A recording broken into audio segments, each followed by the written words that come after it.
හරි දැනට අපි මේ මොඩිෆයි ගැන ඉගෙන ගන්න පොඩ්ඩක් නවත්තනවා. අපි ඉස්සරහට ඒවා තවදුරටත් මේ මොඩිෆයි ලිස්ට් එකේ තියෙන දේවල් ගොඩාක් අපි බලනවා. දැනට ඒක ඉතින් නවත්තලා අපි තව වෙන පියවරකට යනවා අපේ වැදගත්ම පාර්ට් එකකට. ඇනිමේෂන් කියන්නේ මොකක් හරි මේ ඔබ්ජෙක්ට් එකක චලනයක් අපි ප්ලේ කරන්න පුළුවන් විදිහට ලබා දෙන එක ඇනිමේෂන් එක. ඒක ගොඩක් ඉස්සරහට ගොඩක් වමනා වෙයි සහ මේ සරලව මතක තියාගන්න නැත්නම් පැටලෙන්න ඉඩ තියෙනවා. මෙහෙම අපි ඔබ්ජෙක්ට් එකක් ගත්තොත් දැන් අපිට මෙතනින් පල්ලෙහායින් තියෙන ටයිම් ලයින් එක අපේ. මෙහෙම බිඳුවෙන් ඉඳන් 100ක් සාමාන්‍යයෙන් පෙන්නනවා. ඒ පෙන්නන්නේ ෆ්‍රේම් ගන්න. ඒ කියන්නේ මූවි එකක් හැදෙන්නේ එහෙම නැත්නම් වීඩියෝ එකක් හැදෙන්නේ ෆ්‍රේම්ස් වලින්නේ. ෆ්‍රේම්ස් ගොඩක් එකතු වෙලා මේ එකින් එක යන ෆ්‍රේම්ස් තමයි මේ තියෙන්නේ. එතකොට අපිට මේ අපේ චලනය අපි චලනය කරන එක මෙතන අපේ ටයිම් ලයින් එකේ රෙකෝඩ් කරන්න පුළුවන් ටූල් ටිකක් තියෙනවා මෙතන. සෙට් කී කියලා තියෙනවා. ඔටෝ කී තියෙනවා. මේ සෙට් කී කියන එක ඔන් කරගත්තොත් මෙතනින් අපිට රතු පාට වෙනවා. ඒ කියන්නේ අපි මේ ඇනිමේෂන් කරන එකේ ඉන්නවා කියන එක. එතකොට අපි මේ එක එක චලනයකට ගිහිල්ලා මේක කී එකක් දෙන්න ඕනේ. ඔටෝ කී කියන එක දැම්මොත් ඔටෝ අපි කරන හැම චලනයක්ම හැම එඩිට් එකක්ම මේකේ රෙකෝඩ් වෙනවා. ඒක තමයි වඩා පහසු. නැත්නම් අපි ඊට සමහරක් වෙලා මගේ අරලා දෙන්න පුළුවන්. කොහොම හරි බොහොම සැලකිල්ලෙන් කරන්න ඕනේ මේ සෙට් කී කියන එක. ඔටෝ කී කියන එක අපිට පහසුවෙන් දිගින් දිගටම කරගෙන යන්න පුළුවන්. ඒකේ තියෙන ගැටලුව තමයි අර අපි එඩිට් කරන වෙලාවේදී මතක තියාගන්න ඕනේ මේ කීස් ඔන් නොකරගෙන ඉන්න මේ රතු පාට වෙලා තියෙනකොට එඩිට් කරන එක කරන්නේ නැහැ. මේ නෝමල් තියාගෙන අපි එඩිට් කරනවා. ඇනිමේට් කරන වෙලාවට තමයි මේ තත්ත්වයට එන්න ඕනේ. හරි. ඒක අපි සරලව ගත්තොත් මෙතන අපි මූව් ටූල් එක දැන් මෙහෙම බිඳුවේ තියෙනවා. මේ බොක්ස් එක මෙහෙම තියෙනවා. අපි යනවා මෙතනින් මේ කෑල්ල අරගෙන ඇවිල්ලා අපි තියමු 50ට මෙතනින් 50. ඊට පස්සේ මූව් ටූල් එකෙන් අපි මේක ඇදගෙන යනවා මෙතෙන්ට. දැන් මේ 50 කියන තැනයි බිඳුව කියන තැනයි අපිට කී දෙකක් වැටලා තියෙනවා. කී පොයින්ට් දෙකක් රතු පාට. දැන් මේක ප්ලේ කරන්න. ඒ channel එක මෙතන රෙකෝඩ් වෙලා තියෙනවා ටයිම් ලයින් එකේ. ප්ලේ බටන් එකෙන් අපි නෑන්න පුළුවන්.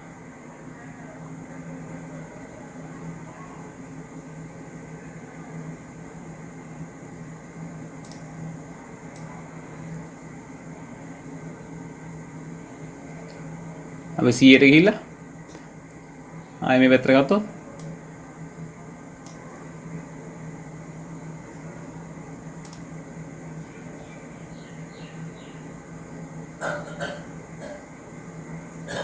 ඔය විදිහට තියෙනවා. හරි මේ ඇනිමේෂන් ගැන තව අපි කිව්වොත් මේ කී පොයින්ට් එතන කී වෙట్లా තියෙනවා. මේ කී කියලා කියන්නේ අපේ ප්‍රධාන අපි දීපු පියවරවල් ටික මේ මෝෂන් එකේ. දැන් අපි ඇනිමේෂන් කියන එක අපි ඉස්සරම අතීතයේ ගත්තොත් එහෙම අතින් අඳින කාටුන් එකේ තිබුණ ඇනිමේෂන් කියලා. මේ කාටුන් වල කරන දෙයක් තමයි මේ කී පොයින්ට් ඇදගන්න එක. ඒ කියන්නේ මොකක් හරි ඔබ්ජෙක්ට් එකක් මූව් වෙනවා නම් ප්‍රධාන එතන ඉන්න ප්‍රධාන චිත්‍ර ශිල්පියා ඒ ඔබ්ජෙක්ට් එකේ ප්‍රධාන කී පොයින්ට් එක මේ වගේ අඳිනවා මේ කොටසයි මේකටයි. එතකොට මේ ඉතුරු ටික මැද්ද ටික එයාගේ සහායක චිත්‍ර ශිල්පියා අඳලා දෙනවා. එතකොට තමයි ඒ ෆ්‍රේම් ටික සේරම එකතු කරලා වීඩියෝ එකක් කරගත්තාම මේ ඇනිමේෂන් එක හැදෙනවා. මේ කාටුන් එක හැදෙනවා. දැන් මෙතන වෙලා තියෙන අපි දෙන්නේ මේ කී දෙක විතරයි. මේ ඉතුරු ටික සේරම කම්පියුටර් එක හදා දෙනවා. ඔටෝමැටිකලි හදලා දෙනවා. මේ විදිහට. ඒක තමයි කී පොයින්ට් එකක් කියන්නේ. කී එකක් කියන්නේ. දැන් අපිට ඔබ්ජෙක්ට් එකක් වගේම මේ කීත් මෙහෙම සිලෙක්ට් කරන්න පුළුවන්. මේ සුදු පාට වෙලා තියෙන්නේ. මේ විදිහට. මේක ඩිලීට් කරන්න පුළුවන්. ඔය වගේ. එහෙම නැත්නම් මේක ආපහු එහෙට මෙහෙට කරන්න පුළුවන්. ඒ වගේ දේවල් මේ key වලටත් කරන්න පුළුවන්. එතකොට දැන් මේ මෙතන මේ ඔබ්ජෙක්ට් එක තියෙනවා. ඊට පස්සේ මේක කාලය හරහා මෙහෙම ගිහිල්ලා 50 වෙනකොට තමයි මේක මෙතෙන් ගිහිල්ලා තියෙන්නේ. අපිට මේක දැන් මේකට වඩා ස්පීඩ් යන්න ඕන. මේ ඇනිමේෂන් එක ස්පීඩ් කරගන්න ඕනේ ඊට වඩා. එතකොට මොකද කරන්නේ? අපි ඉක්මනින් මේක මෙතෙන්ට ගන්න ඕනේ. එහෙනම් මේ key එක අපි ලං කරනවා තව ටිකක්. 30 වෙනකොට දැන් ගිහිල්ලා ඉවරයි. ඔය විදිහට දැන් මේක ඉක්මනට යනවා. මේකත් මම මෙහෙට ගන්නවා. තව වේගෙන් ඕන 15ට ගමු. මේ key එක මම ගන්නවා මෙහෙම 15ට. මේ key එක ගන්නවා 30ට. එතකොට සම්පූර්ණ ඇනිමේෂන් එකම 30 වෙද්දී ඉවරයි. හරි. දැන් වඩා වේගෙන් සිද්ධ වෙනවා ඒක. අපි මේ move කරනවා වගේම rotate, scale වගේවත් හැම එකම animate කරන්න පුළුවන්. ඒ වගේම මේ අපි modify list එකෙන් දෙන modification වල parameters උත් මේ animation කරන්න පුළුවන්. හරි. ඊට ඒකට යන්න කලින් අපි මේ ප්‍රධාන tool වලින් කරමු. rotation.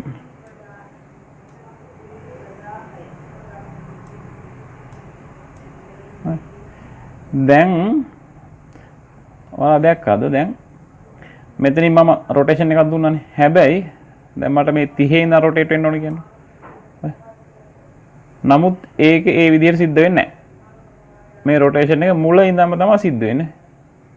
මුල ඉඳලා මේක කරගෙනවා. ඇයි? මේ කොළ පාටට වැට දෙන මේ rotation key එක මේ මෙතන තමයි පළවෙනි key එක ඔටෝ එයා දාගෙන තියෙන බිඳුවට. අපි මෙතන ඉඳන් නම් අපිට rotation එක දෙන්න ඕනේ. එතනින් අපි key එකක් දීලා යන්න ඕනේ. ආපහු යනවා control Z. දැන් rotation නැහැ. move tool එක move key විතරයි තියෙන්නේ. දැන් 30ට මම rotation key එක දෙන්න ඕනේ. rotate වෙලා නැහැ මෙතන බිඳුවයි කියලා දීලා යන්න ඕනේ. එතකොට එතන ඉඳන් rotation එක තියාගන්න පුළුවන් මෙහෙ rotate වෙන්නේ නැතුව. ඒකට අපිට මේ set key එකෙන් key එකක් දෙන්න පුළුවන්. අපි මේ rotate tool එකේ ඉන්නේ. rotate tool එකේ ඉඳලා key එකක් දෙන්න පුළුවන්. එහෙම නැත්නම් මේ පොඩ්ඩක් හෙල්ලුවා ඒත් ඒක මෙතන රෙකෝඩ් වෙනවා.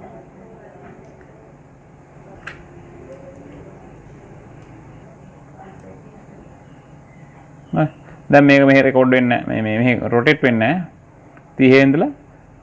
30 ඉඳලා 45ට තමයි මේක rotate වෙන්නේ. මොකද අපි 30 වෙනි එකේ rotation key එකක් දීලා තියෙන්නේ.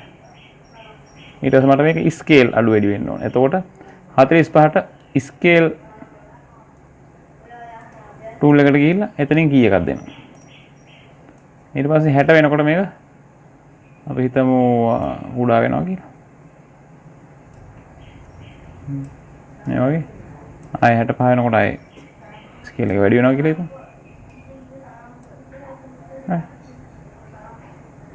මුලින් නම් එක වෙන්නේ මෙතෙන්ට move වෙනවා. මෙතෙන් rotate වෙනවා. ස්කේල් වෙනවා. දැන් මේක මට ස්ලෝ කරගන්න ඕන නම් මේක අපි add කරනවා. එතකොට ඒක ස්ලෝ යනවා.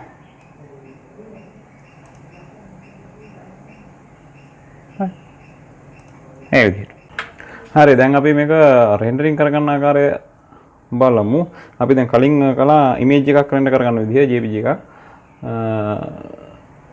දැන් මේ ඇනිමේෂන් එක කොහොමද වීඩියෝ එකක් විදිහට රෙන්ඩර් කරගන්න කියන එක බලමු. මම මේ ඔටෝ කී කියන එක ඕෆ් කරනවා. දැන් අපි ඇනිමේෂන් කරලා ඉවර හින්දා එහෙම තියෙනවා අපේ ඇනිමේෂන් එක. අපිට මේකට රෙන්ඩර් සෙටින් යන්න වෙනවා. මෙතන තියෙනවා රෙන්ඩර් සෙටප් කියලා අයිකන් එකක්. මේ ප්‍රතිරෝධයක් එක. එහෙම නැත්නම් F10 ගහලා අපිට යන්න පුළුවන්. අපි රෙන්ඩර් ඉමේජ් කරන එකට F9 ගියේ. දැන් F10 ගැහුවනම් රෙන්ඩර් සෙටප් වින්ඩෝ එක මේ විදිහට එනවා. මේ වගේ වෙනවා ප්‍රොඩක්ෂන් ක්වොලිටි. මෙහෙම එනවා.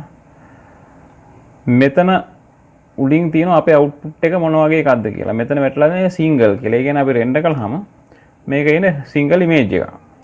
සිංගල් ෆ්‍රේම් එකක්. එක ෆ්‍රේම් එකක්. තනි ෆ්‍රේම් එක තමයි ඉමේජ් එකක් විදිහට එන්නේ. ඊට යටින් තියෙනවා ඇක්ටිව් ටයිම් සෙග්මන්ට් 0 ඉඳන් 100 වෙනකන් රේන්ජ් එකක් දෙන්න පුළුවන්. අපිට කැමති කොටසක් විතරක් තියෙනවා නම් 10 ඉඳන් 50 වෙනකන් කොටස අපිට හදා ගන්න ඕන නම් එතන රේන්ජ් කියන එකෙන් දෙන්න පුළුවන් මෙහෙම. එහෙම නැත්නම් කොටසින් කොටස ගන්න ඕන නම් තැනින් තැන ඒත් මෙහෙම දෙන්න පුළුවන්. කොටස් විදිහට. දැන් අපිට active time ගත්තා නම් හරි මේ 100 වෙනකන් සම්පූර්ණ කොටසම active time segment කියන එක ගත්තා නම් ඒ ටික අපිට වීඩියෝ එකක විදිහට ගන්න පුළුවන්. ඊට පස්සේ යටින් තියෙනවා output size එක. මෙතන වැටලා තියෙනවා 660 480 කියලා. ඒක සාමාන්‍ය කම්පියුටර් මොනිටර් එකට කිසි ගැටලුවක් නැහැ ඒ size එක. එහෙම නැත්නම් ඊට වඩා ලොකු size වලින් දෙන්න පුළුවන්. එහෙම නැත්නම් මෙතෙන් තෝරලා ගන්නත් පුළුවන් ඒක කැමරා size. දැනට ඒවා අපිට අවශ්‍ය නැහැ. අපි සාමාන්‍යයෙන් ටිකක් ලොකු ඇනිමේෂන් එකක් සංකීර්ණ එකක් කරනවා මේකට වෙලා යනවා ගොඩක් මේ ඇනිමේෂන් එක රෙන්ඩර් වෙන්න ගොඩක් වෙලා යනවා. ඒකට අපිට මේ වගේ මේ 320 වගේ පුංචි size එකකට දාලා ටෙස්ට් රෙන්ඩර් එකක් කරගන්න පුළුවන්. ඉක්මනින් අර වෙලා යන නිසා. නමුත් දැන් එහෙම කරලුවක් නැහැ මේක සරල එකක් නිසා මේ විදිහටම අපි තියෙන්න හරිනවා 640 480. මේවා ගැටලුවක් නැහැ ඒ විදිහ හොඳයි. ඊට පස්සේ මෙතනින් තියෙනවා render output කියලා එකක්. මෙතන save file. ඒක තාම active වෙලා නැහැ. ඒ කියන්නේ මේ අපි ගන්න render එක ඔයවක් save වෙන්නේ නැහැ. ඒකට මෙන්න මේ file කියලා එකක් තියෙනවා. ඒක තෝරගත්තා නම් අපිට මේක save වෙන තැනක දෙන්න පුළුවන්. සාමාන්‍ය මේ render output කියලා C එකේ තැනකට යනවා. එහෙම නැතුව අපිට අපි කැමති තැනකට මේක දෙන්න පුළුවන්.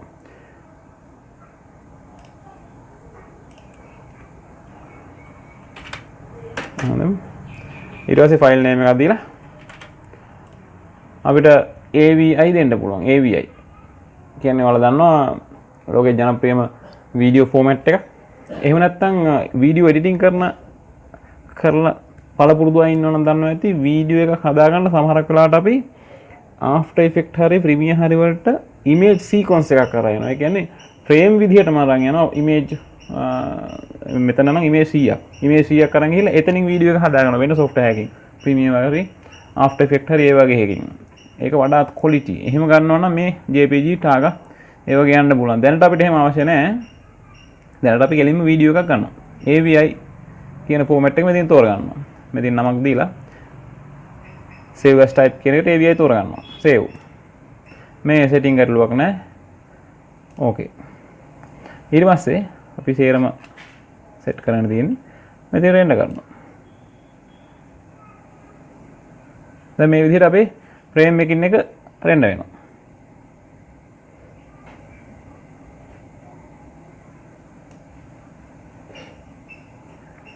හරි එහෙම ගිහලා ඉවර වෙනවා. දැන් අපි save කරපු තැන බැලුවා නම් මෙතන වීඩියෝ එකක් වීඩියෝ ප්ලේයර් එකකින් බලන්න පුළුවන්. හරි අද අපේ පාඩමේ පැවරුමට යමු. මම මේක ඩිලීට් කරනවා. අපිට මෙහෙම අපි මොකක් හරි ඔබ්ජෙක්ට් එකක් ගන්නවා. තමන් කැමති ඔබ්ජෙක්ට් එකක් ගන්න පුළුවන්. දැන් අපි මෙතන ස්ටෑන්ඩඩ් ඔබ්ජෙක්ට් කළා, එක්ස්ටෙන්ඩඩ් ප්‍රිමිටිව්ස් කළා. කැමති ඔබ්ජෙක්ට් එකක් හෝ කීපයක් ගන්න පුළුවන්. මම මෙතනින් තව ස්පෙයර් එකක් ගන්නවා. වෙන්න ඕනේ මේකයි. මේක ඇනිමේට් වෙන්න ඕනේ. ඔටෝ කී දා ගන්නවා. මේ එක ඔබ්ජෙක්ට් එකක් නිසා තවත් එකක් චලනය වෙනවා, මූව් වෙනවා. දැන් මේක 20 වෙනකොට මූව් ටූල් එක ගන්නවා. මේක මෙතෙන්ට එනවා. මේකේ වාදිනවා. විදියට. ඒ නිසා එතන ඉඳන් මේක මූව් වෙන්න ඕනේ. එතකන් මූව් වෙන්නේ නැහැ. එතරම් නිශ්චලව තියෙනවා. එතකොට අපි මේ 25 තමයි මේක ස්පර්ශ වෙනකොට තමයි කී එක දෙන්න ඕනේ. ඊට පස්සේ ඒක මේ විදිහට චලනය වෙනවා. මේ වගේ ඇනිමේෂන් එකක් තමයි උනේ. දැනට සරලව. ඔයාලට කැමති දේවල් කරන්න පුළුවන් මේක මේ මූව් වෙනවා විතරක් නෙමෙයි. රොටේට් වෙන්න පුළුවන්, ස්කේල් වෙනස් වෙන්න පුළුවන්, මොකක් හරි දෙයක් පෙරලෙන්න පුළුවන්. තව ඔබ්ජෙක්ට් දෙක තුනක ගිහින් වදිනවා වෙන්න පුළුවන්. ඒ වගේ තමන් කැමති ඇනිමේෂන් එකක් හදන්න ඒක කිසි ගැටලුවක් නැහැ. මේක අර අවශ්‍යතාවය වෙන්නේ එකක් තවත් එකකට බලපානවා කියන දේ. අර ඒ සම්බන්ධය පවතිනවා මේ කාලයයි ටයිම්ලයින් එකේ අපි හරියට මැනේජ් කරගන්නවා මේක මේ වෙලාවේ තමයි සිද්ධ වෙන්නේ කියලා එකකට එකක් සම්බන්ධව කරන වැඩක්. එහෙම ඇනිමේෂන් එකක් තමයි කරන්න ඕනේ. විවිධ ඔබ්ජෙක්ට් අපිට පාවිච්චි කරන්න පුළුවන්. කිසි ගැටලුවක් නැහැ. ඊට පස්සේ මේක එලා මෙහෙම ගිහිල්ලා එක්ක මේක පෙරලෙනවා හරි මොකක් හරි කිසි ගැටලුවක් නැහැ. Taman කැමති එකක් ගන්න. එලා මේක බෙදෙන්නේ මේ හරියනේ. මේක අපි රොටේට් කරමු. ඔය වගේ ඒව Taman කැමති දේවල් සිද්ධ වෙනවා. එහෙම ඇනිමේෂන් එකක් හදන්න. හදලා ඒක රෙන්ඩර් කරන්න වීඩියෝ එකක් විදියට. ෆයිල් සේව් කරගත්තා AVI එකක් විදියට වීඩියෝ එකක් හදාගන්න. ඒක තමයි මේ පාඩමේ පැවරුම. කැමති විදිහට ක්‍රියේටිව් විදිහට ඒක කරන්න. කල්පනා කරලා ලස්සන වැඩක් කරන්න ටිකක්.